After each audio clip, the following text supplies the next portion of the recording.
time, and I think around the world, full attention is not necessarily being devoted. Just witness the events of this day to business, perhaps, as it should. It's a very trying time for everyone. Well, I don't know if Castroneves can push Breck any harder than he already is, but he was coming under attack from Scott Dixon. You can see the battle just in front of us between Breck and Castroneves as they fight for position. DeFerrin at the front now, 7.3 seconds, and he's coming up to lap Max Wilson. He's only about 7 seconds behind. He's gaining about a second a lap, and we're just now starting to get radio calls for pit stops in the next 15 or so laps. So we'll see who's on what strategy. You can see Castroneves. But being fair to Kenny, let's remember that they're already talking with the team. He's got some problem trying to get the front end to stick a little bit.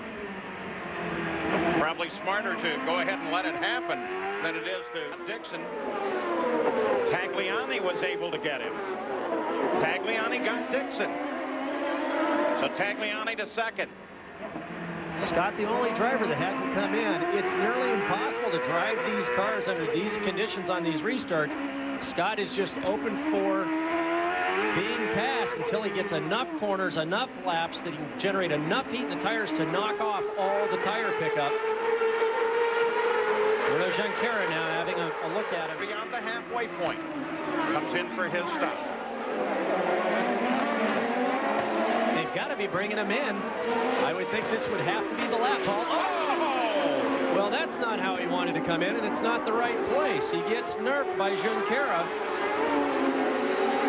They had just called him in.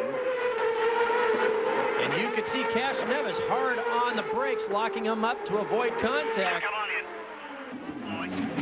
Scott Dixon now getting the routine service.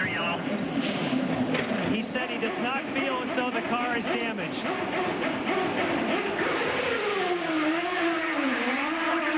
12.8 seconds again, no visible damage. Maybe this full course. Careful driving thus far today. Oh, big damage there. You can see damage to the front suspension. He tried to get it going again, and it just made an immediate turn. Yeah, but this may bring out the full course caution. Unless he can get it out of the way there. Oh, you can see the right front tire's flat. Well, right rear is junk as well. Yep. When he climbed the wall on the way off the corner. Oh, be careful now. Leader's by. Franchitti will be next around that corner. He's just trying to get it out of the way. It's got it offline, so they'll still stay green here.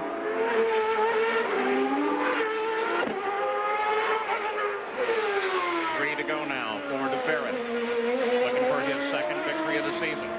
Whoa! Yeah, when you're going slow, that pass is something. And he's not going that slow, but the guys going by him are going 180 miles an hour. It just gives you an idea of speed differential. He's down at the end of the straightaway now, trying to figure out how to get through this corner without impeding anyone.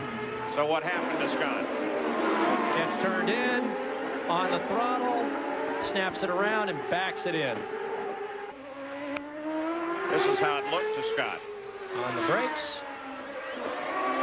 rolls in, picks up the throttle, it steps out, and you see, it's a good move there. He tried to get the wheel back to the left to keep it going straight down the track. He nearly kept it off the wall, and it just takes the smallest mistake, and the concrete is just unforgiving.